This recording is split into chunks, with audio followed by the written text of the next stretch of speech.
हाय विवान, एक बार फिर से आप सभी लोगों का स्वागत है हमारे करंट अफेयर वीकली डिस्कशन में। और आज की हमारे इस वीडियो में मैं आपके साथ डिस्कस करूंगा मई 2025 के वीक नंबर 2 के अंदर बनने वाले करंट अफेयर्स को। तो चलिए डिस्कशन को हम आगे बढ़ाते हैं। अगर आप में से कोई भी नया स्टूडेंट क्लास के अंदर जुड़ा है तो मेरे इस एप्लीकेशन EDU24 को डाउनलोड करके एक बार एक्सप्लोर जरूर कीजिएगा।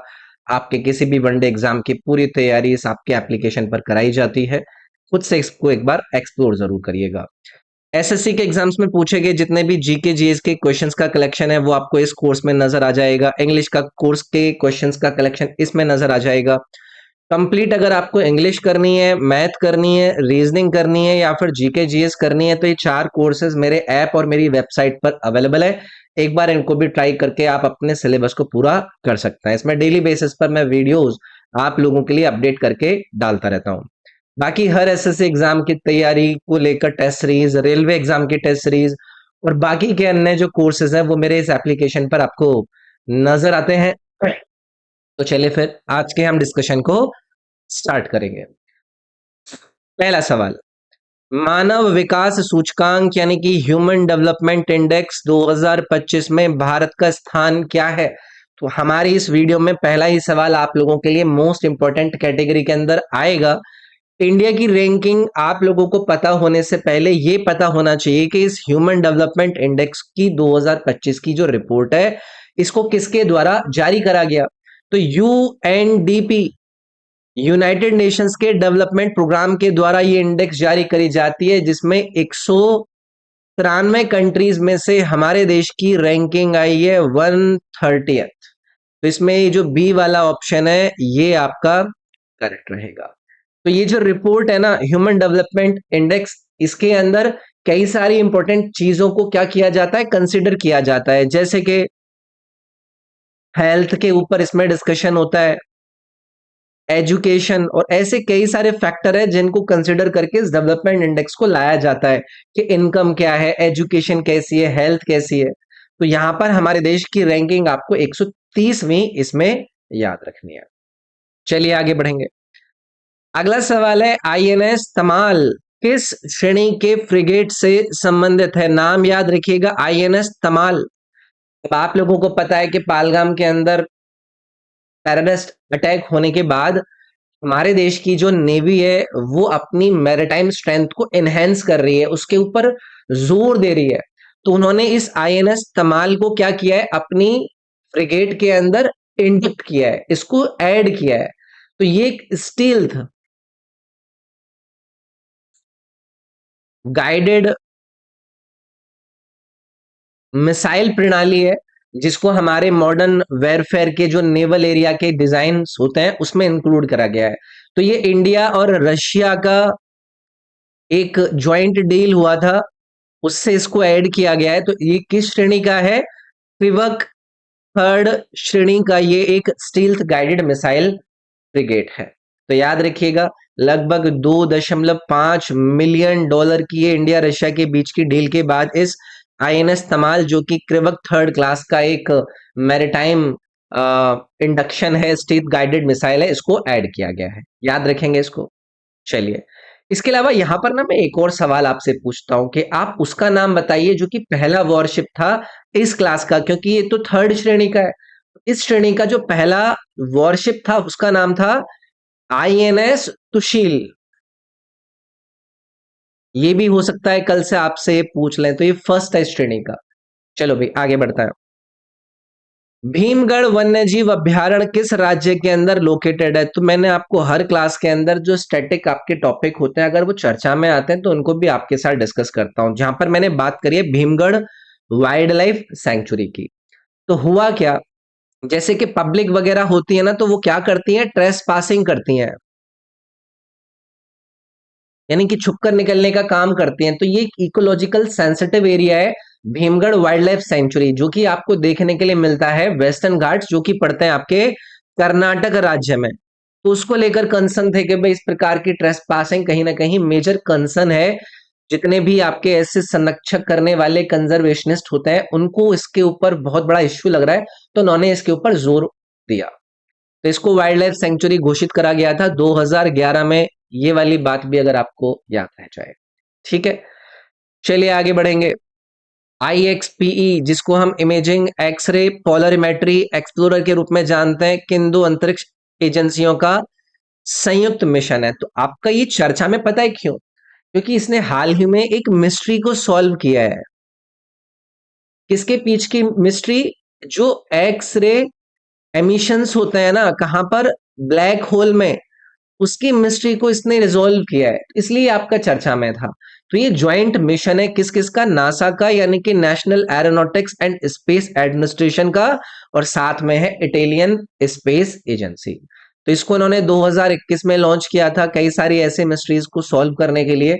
तो अभी हाल ही में साइंटिस्ट को इससे हेल्प मिल रही है कि जो एनवायरनमेंट्स के अंदर कॉस्मिक एक्सट्रीम स्टडी के अंदर कुछ भी इवेंट होता है, उसके बारे में पता लगा पाता है। तो ये अगर आपसे पूछेंगे तो यही पूछेंगे कि ज्वाइंट वेंचर किसका है, तो इसमें नासा और इटालियन स्पेस एजेंसी आप लोगों को याद रखना है। अगला है, वैज्ञानिकों ने हाल ही में गोदावरी बेसिन में प्राचीन जंगली आग के साक्ष्य का पता लगाया है, जो किस भूज्ञानिक काल से संबंधित है? होता क्या है ना, जो ये साइंटिस्ट वगैरह होते हैं, तो एंशियंट टाइम में कोई भी अगर इवेंट हुआ उसके बारे में स्टडी करते हैं। स्टडी करने के बाद जो भी एंशियंट रॉक होती हैं, उन रॉक्स पर किस प्रकार के प्रभाव पड़े, तो इससे क्या है ना, हमें अर्थ का पास्ट जो वेजिटेशन था, जो वनस्पति थी, वो किस प्रकार से होती थी, जो क्लाइमेट चेंज हुआ करते थे पहले, वो किस प्रकार के हुआ करते थे, इसके बारे में पता चलता है। तो ये लगभग 250 मिलियन साल पुरानी एक एंशंट वाइल्ड फायर, यानी कि जंगली जंगली जंगल में लगने वाली आगों के बारे में इन्होंने पता लगाया है, जो कि पर्मियन काल से आपकी संबंधित है। गोदावरी बेसिन के अंदर इसके बारे में पता चला है, तो ये हो सकता है आप लोगों से पूछ लें कि कौन से काल की संबंधित ये आग है जिसके बारे में साइंटिस्ट ने हाल ही में पता लगाया। चलिए आगे बढ़ेंगे। स्काल्प मिसाइल यूनाइटेड किंगडम और किस देश द्वारा संयुक्त रूप से विकसित करी गई है? इस पर मैंने आप लोगों के साथ पिछली क्लास में भी डिस्कशन किया था। आप लोगों ने देखा था कि अभी जो ऑपरेशन सिंदूर हुआ था, वहां पर स्काल्प मिसाइल्स को रिसेंटली लॉन्च किया गया था। किससे? जो हमारे रफाल फाइटर जेट्स है ना, उनसे लॉन्च किया गया था, सो दैट के जो टेरर इंफ्रास्ट्रक्चर है पाकिस्तान के अंदर, उसको हिट किया जा सके, या फिर जो पीओके के अंदर कुछ टेरर आउटफिट्स हैं उनके ऊपर स्ट्राइक करी जा सके। तो ये स्कार्प किस किस का है? यूनाइटेड किंगडम का। और किसके साथ मिलकर इसको बनाया गया है? फ्रांस के साथ मिलकर बनाया गया है। तो इंडिया ने इसको मंगाया और उसके बाद इनको यूज किया हमारे रफाल्स को यूज करके। ठीक है जी, चलिए आगे बढ़ेंगे। जैनु कुरुबा जनजाति मुख्य रूप से किस राज्य में पाई जाती है? तो यार ये जो ट्राइब्स होती हैं, उनसे लेकर आप लोगों से सवाल पूछ लिए जाते हैं। जैनु कुरुबा ट्राइब को बारे में पूछ रहे हैं कि कौन से राज्य में पाई जाती है। तो हाल ही में क्या हुआ ना, इस ट्राइब के कुछ परिवार रीऑक्यूपाई करने लग गए अपने जो एंसेस्ट्रल होम्स हुआ करते थे ना, एक नेशनल पार्क के अंदर। उसको, वो कौन सा नेशनल पार्क है? Nagarhole national park. तो इनको इन्होंने जाकर रीऑक्यूपाई करना शुरू कर दिया काफी टाइम तक वेट करने के बाद। तो ये पीवीटीजी में आपकी लिस्टेड ट्राइब। पीवीटीजी एक लिस्टिंग होती है जिसको हम कहते हैं पर्टिकुलरली वल्नरेबल ट्राइबल ग्रुप। उसमें ये लिस्टेड ट्राइब और इसका संबंध है आपके कर्नाटक राज्य से। इसको याद रखेंगे आप। ठीक है, चलिए आगे बढ़ेंगे। किस भारतीय नौसेना जहाज ने अंतरराष्ट्रीय समुद्री रक्षा प्रदर्शनी IMDEX एशिया 2025 में भाग लिया है? उस इंडियन नेवल शिप का नाम बताना है जिन्होंने इस international maritime defence exhibition Asia 2025 के अंदर पार्टिसिपेशन किया। तो इसमें आपको INS किल्टन का नाम याद रखना है भाई। ये इंडियन नेवल शिप है जिसने हाल ही में, ये कहां पर आयोजन चल रहा है? ये सिंगापुर में आयोजन चल रहा है। तो ये सिंगापुर पहुंचा और उसके बाद इस जो एग्जीबिशन है इसमें इसने पार्टिसिपेशन किया। तो याद रखेंगे। अच्छा सवाल है, ऐसे सीधे सीधे आप लोगों से पूछ सकते हैं। हाल ही में खबरों में आए हिम तेंदुए की IUCN स्थिति क्या है? तो देखो, ये IUCN का जब कभी भी जिक्र होता है तो आप लोगों को पता चलता है कि ये एक इंटरनेशनल यूनियन है कंजर्वेशन ऑफ नेचर की। तो इसमें अलग अलग प्रकार के स्पीशीज के बारे में लिस्टिंग होती है। चर्चा में ये इसलिए था कि कुछ ना साइंटिस्ट, सॉरी साइंटिस्ट बोल रहा हूं, कुछ टूरिस्ट घूमने जाते हैं हिमाचल प्रदेश, तो वो स्पीति वैली गए थे। ठीक है, तो उन्होंने इस स्नो लेपर्ड के साथ एनकाउंटर किया, तो इसको घोस्ट ऑफ द माउंटेन के नाम से भी जाना जाता है। चलो कल को ये भी अगर आपसे पूछ लें, घोस्ट ऑफ द माउंटेन्स के नाम से भी स्नो लेपर्ड के जाना जाता है। तो इसके बारे में याद रखिएगा कि वल्नरेबल कैटेगरी के अंदर है, आईयूसीएन की लिस्ट के अंदर, तो याद रखेंगे। अच्छा, हो सकता है कल को इसका ना आप लोगों से साइंटिफिक नेम पूछ लिया जाए इस स्नो लेपर्ड का, तो अगर आपसे ये इसका साइंटिफिक नेम पूछेंगे तो याद रखिएगा इसको कहा जाता है पैंथेरा। तो पैंथेरा तो क्लियर है याद। उसके बाद आ जाएगा आपका अंशिया। पैंथेरा अंशिया स्नो लेपर्ड का साइंटिफिक नेम है, इसको भी आप लोग याद रखेंगे। ठीक है, चलिए आगे बढ़ेंगे। विश्व रेड क्रॉस दिवस हर साल विश्व स्तर पर किस दिन मनाया जाता है भाई? इंपॉर्टेंट डेज और डेट्स से रिलेटेड आपसे सवाल पूछ ले जाते हैं, और ये जो रेड क्रॉस डे है ना, ये बहुत इंपॉर्टेंट है। तो ये हर साल 8 मई को इसको सेलिब्रेट किया जाता है। किसकी बर्थ एनिवर्सरी को कमेमोरेट करने के लिए इसको मनाया जाता है? तो याद रखिएगा, उसमें आपको याद रखने जीन हेनरी डोनट, इस आदमी की बर्थ एनिवर्सरी को सेलिब्रेट करने के लिए 8 मई को इस वर्ल्ड रेड क्रॉस डे को मनाया जाता है। क्यों? क्योंकि ये कौन है? ये फाउंडर है किसके? रेड क्रॉस के। तो याद रखिएगा, इसमें से कुछ भी आपको चीजें पूछ सकते हैं। अच्छा, इस साल का हो सकता है आपसे इन्होंने थीम पूछ लिया, तो उसको लेकर भी तैयार रखना है। इस साल का थीम है कीपिंग ह्यूमैनिटी अलाइव। तो थीम वगैरह भी ये लोग पूछते रहते हैं, तो इसको याद रखेंगे। चलिए आगे बढ़ते हैं। HAROP ड्रोन किस देश द्वारा विकसित किया गया है? हारोप ड्रोन को डेवलप किया गया है दिए गए 4 विकल्प में से किसके द्वारा? तो देखो, ड्रोन्स वगैरह का डेवलपमेंट, ऐसे सवाल आप लोगों से पूछ ले जाते हैं, तो इसको डेवलप करा गया है इसराइल के द्वारा। तो इसराइल की ना एक एजेंसी है, इसराइल एरोस्पेस इंडस्ट्री, IAI के नाम से इसको जानते हैं, Israel aerospace agency industry, sorry, उसने इसको विकसित किया है। तो जो हमारी आर्म्ड फोर्सेस है, ऑपरेशन सिंदूर के अंदर इनको यूज किया था। जो उनके पाकिस्तान के एयर डिफेंस सिस्टम को स्ट्राइक करा गया था ना, वो इसी ड्रोन से हमने स्ट्राइक किया था। तो ये आप याद रखेंगे। चलिए आगे बढ़ेंगे। वनों पर संयुक्त राष्ट्र मंच UNFF की स्थापना किस संगठन द्वारा की गई थी? United Nations Forum on Forest was established by which organisation? तो देखो हुआ क्या है ना, इंडिया ने हाल ही में इसके अंदर पार्टिसिपेट किया, इसका ये 20वां सेशन था। तो इंडिया ने इसके अंदर पार्टिसिपेशन किया इस UNFF20 के अंदर, न्यूयॉर्क के अंदर जो यूनाइटेड नेशन का हेडक्वार्टर्स है वहां पर पार्टिसिपेट किया गया। अब कल को अगर पूछ लिया जाए कि इसको कब क्रिएट करा गया था, तो इसको 2000 में क्रिएट करा गया था यूनाइटेड नेशंस की इकोनॉमिक और सोशल काउंसिल के द्वारा, सो दैट के जो सस्टेनेबल फॉरेस्ट को मैनेजमेंट करने के ग्लोबली एफर्ट चल रहे हैं ना, उनको सपोर्ट किया जा सके। तो इसको किसने एस्टेब्लिश किया? United Nations economic and social council ने 2000 में इसको स्थापित किया था। तो इंडिया ने इसमें पार्टिसिपेट किया है, तो हो सकता है कल कोई इसको लेकर सवाल पूछ ले। ठीक है, चलिए आगे बढ़ते हैं। मध्यम दूरी की सतह से हवा में मार करने वाली missile MRSAM India ecosystem summit 2.0 कहां आयोजित करी गई?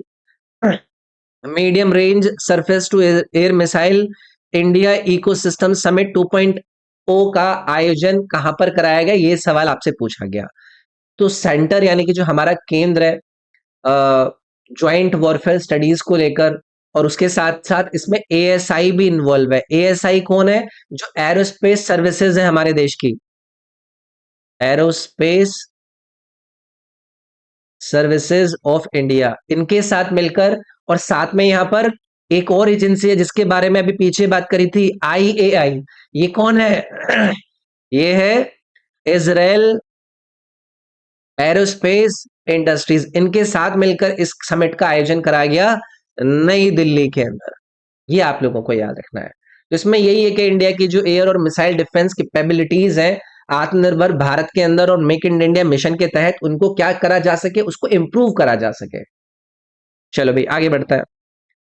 सड़क परिवहन और राजमार्ग मंत्रालय के अनुसार वाहन निर्माण में भारत की विश्व रैंकिंग क्या है? What is India's global rank in vehicle manufacturing as per the Ministry of Road Transport and Highways? तो अलग अलग मंत्रालय अलग अलग प्रकार की इंडेक्स और रैंकिंग वगैरह जारी करती हैं। तो हाल ही में इस हमारी road and transport and highways ministry के अनुसार India third largest vehicle manufacturer बन गया है पूरे विश्व का। तो हम थर्ड नंबर पर है, ये याद रखिएगा। तो याद रखेंगे, ऐसे इंपॉर्टेंट सवाल होता है। चलिए आगे बढ़ता है। कौन सा भारतीय राज्य दक्षिण एशियाई फुटबॉल महासंघ अंडर 19 फुटबॉल चैंपियनशिप 2025 की मेजबानी करेगा? South Asian football federation under 19 football championship 2025 की मेजबानी करने के लिए चुना गया है अरुणाचल प्रदेश को। याद रखेंगे इसको। तो यहां पर इसका जो आयोजन है वो कराया जाएगा यूपिया में। यूपिया के अंदर आपका एक पापम पारे डिस्ट्रिक्ट पड़ता है, मैं यहां पर लिख देता हूं, पापम पारे डिस्ट्रिक्ट अरुणाचल प्रदेश में, वहां पर इसको आयोजित कराया जाएगा। कब से? 10 मई से। तो ऐसे सवाल आप लोगों से पूछ लेते हैं। इसमें 6 देश पार्टिसिपेट कर रहे हैं, अरुणाचल प्रदेश के अंदर इसका आयोजन है। अगला सवाल है, प्रधानमंत्री सूक्ष्म खाद्य प्रसंस्करण उद्यम औपचारिकरण योजना को लागू करने में किस राज्य ने पहला स्थान हासिल किया है? PMFME यानी कि प्रधानमंत्री formalisation of micro foods processing enterprises scheme को इम्प्लीमेंट करने में पहली पोजीशन कौन से राज्य ने सिक्योर करी है? तो इस स्कीम को लेकर पहले आप लोगों से सवाल पूछ सकते हैं कि इसको लॉन्च कब करा गया था। तो इसको जून 29 2020 में लॉन्च करा गया था।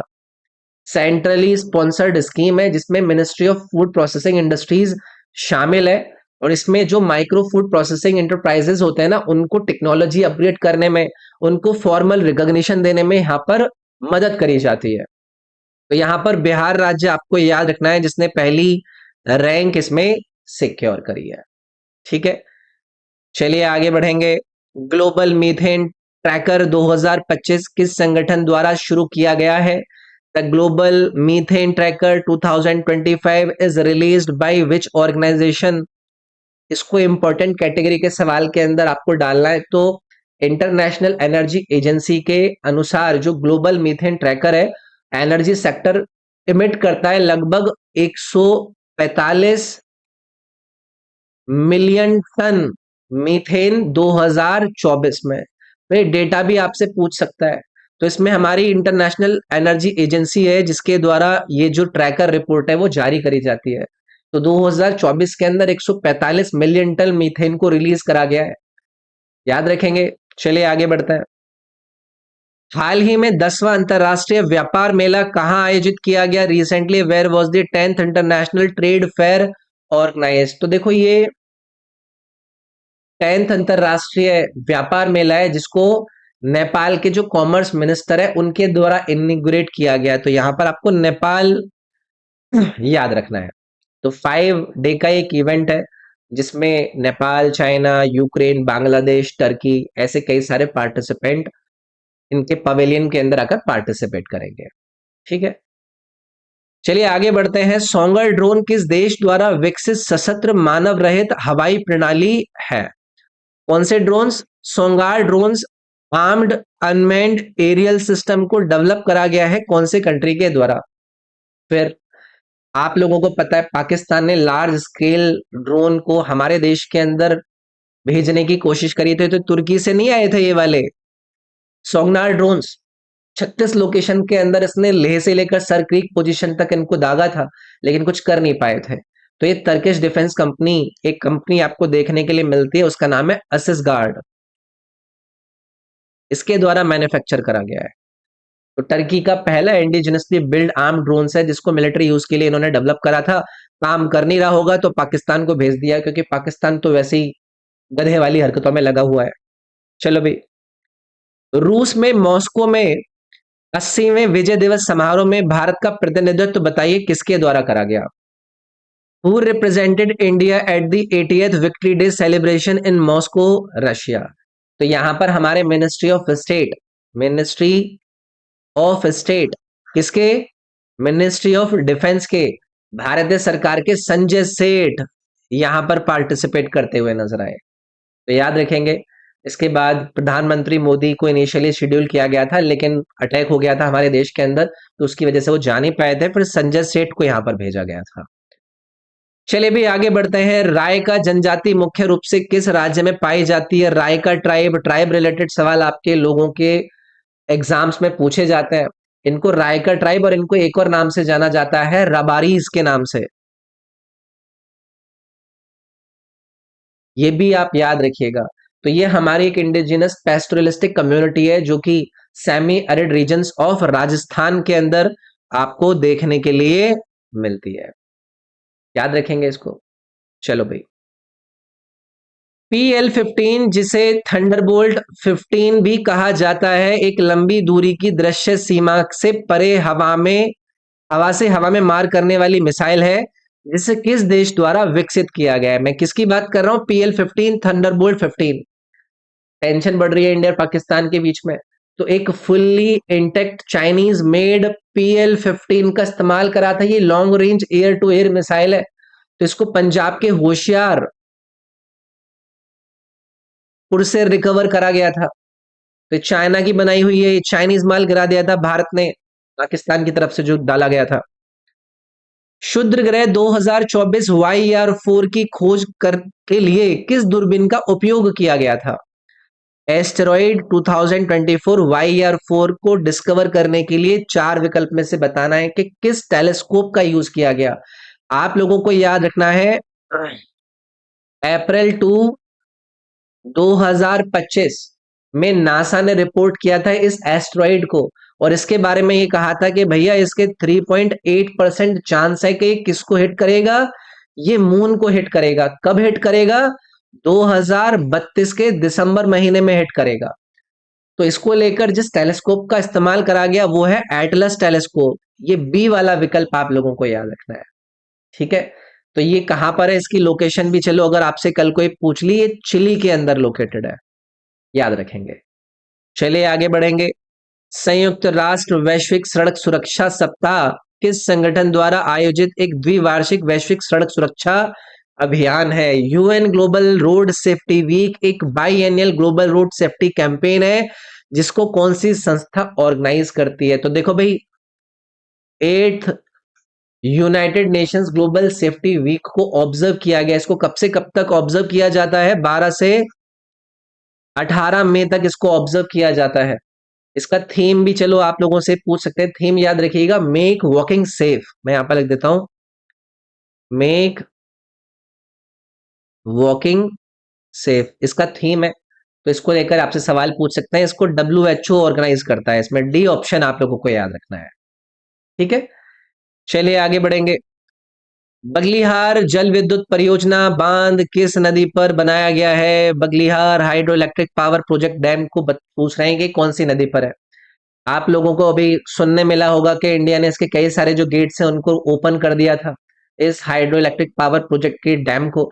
तो ये किस रिवर के ऊपर है? ये चीनाब रिवर के ऊपर लोकेटेड है कि नहीं? जम्मू एंड कश्मीर के रामबन में। तो वाटर लेवल क्योंकि बढ़ रहा था, चीनाब रिवर का मतलब क्या है? इसको मून रिवर के नाम से भी जाना जाता है। तो ये बातें आपको याद रखनी है। इसमें ए ऑप्शन आपका करेक्ट हो जाता।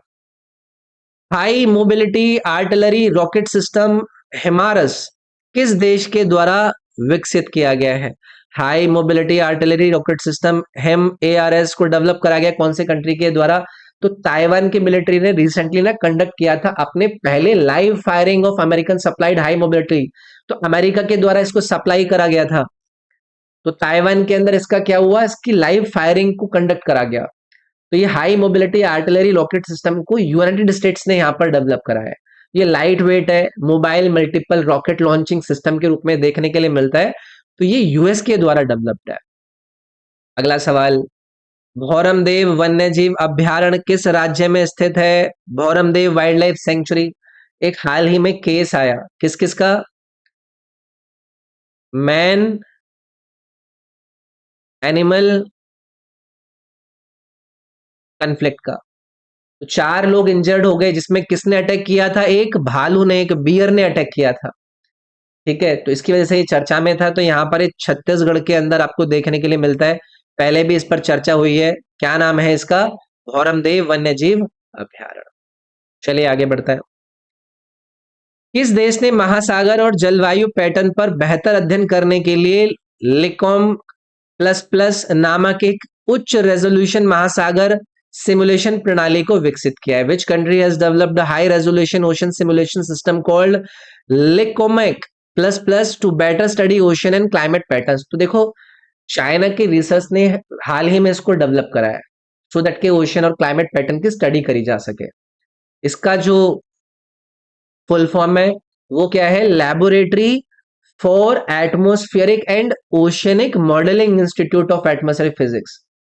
तो ये आपको याद रखना है। तो ये किसके द्वारा डेवलप्ड है भाई? ये चाइना के द्वारा डेवलप्ड है। आगे बढ़ेंगे। नेपाल का कौन सा ग्लेशियर महत्वपूर्ण सिकुड़न और पीछे हटने के कारण मृत घोषित होने वाला पहला ग्लेशियर बना है? Which glacier in Nepal is believed to be the first glacier to be declared dead due to significant shrinkage and retreat? तो पहले तो आप लोगों से ये सवाल ऐसे करके पूछ लेंगे कि बताइए याला ग्लेशियर कौन से देश में लोकेटेड है? तो आंसर आपका नेपाल रहेगा। या फिर इस तरीके से पूछ लेंगे कि उस ग्लेशियर का नाम बताओ जिसको डेड डिक्लेयर कर दिया गया क्योंकि वो श्रिंक हो गया, नेपाल में वो लोकेटेड है, तो इसका नाम है याला ग्लेशियर। ठीक है, तो इनके नेपाल के अंदर ना एक नेशनल पार्क है, उसका नाम है लांगटंग पार्क। लांगटंग नेशनल पार्क, इसमें ये लोकेटेड है। चलिए आगे बढ़ता है। स्कूल छोड़ने वाले बच्चों को शिक्षा प्रणाली में फिर से शामिल करने के लिए किस शहर में नई दिशा पहल शुरू करी गई? इंपॉर्टेंट होते हैं ऐसे सवाल। तो हाल ही में ना दिल्ली पुलिस ने लॉन्च किया एक कम्युनिटी आउटरीच इनिशिएटिव जिसका नाम क्या है? जिसका नाम है नई दिशा। इसका नाम भी याद रखिएगा, Nai Disha, a path back to learning. ठीक है, तो ये नई दिल्ली की पुलिस के द्वारा लॉन्च करा गया ये इनिशिएटिव है। तो जो पुलिस ऑफिसर्स है ना वो ऐसे बच्चों के घर जा रहे हैं जिन्होंने स्कूल छोड़ दिया कि भाई मुझे वहां पर समझ में नहीं आ रहा, उनको मोटिवेट करने के लिए कि भाई जाओ, आप आपको जाना चाहिए। तो यार ये था हमारे मई महीने के सेकंड वीक का डिस्कशन। आई होप आपको मजा आया होगा। अगर मजा आया तो इस वीडियो को आप लोगों को लाइक जरूर करना है। आप लोग मुझसे पर्सनली कनेक्ट कर सकते हैं मेरे इंस्टाग्राम RobinSIRG पर। कुछ भी आपको गाइडेंस चाहिए आप मेरे से वहां पर मैसेज करके पूछ लीजिएगा। बाकी इस वीडियो के डिस्क्रिप्शन में आपको मेरे टेलीग्राम और अन्य बाकी के इंपॉर्टेंट लिंक प्रोवाइड करे गए हैं, जैसे कि मेरे एप्लीकेशन का आपको लिंक इस वीडियो के डिस्क्रिप्शन में मिल जाएगा। मेरे इस ऐप पर जाकर आपको complete GK, complete English, complete math, complete reasoning, आपके हर एग्जाम की टेस्ट सीरीज और बाकी के इंपॉर्टेंट चीजें भी प्रोवाइड करी गई हैं। तो इसको एक बार आप देखिएगा जरूर। चलिए मिलते हैं अगली वीडियो में। इस वीडियो में इतना ही रहेंगे। अपना ख्याल रखिएगा। Thank you, take care, bye bye.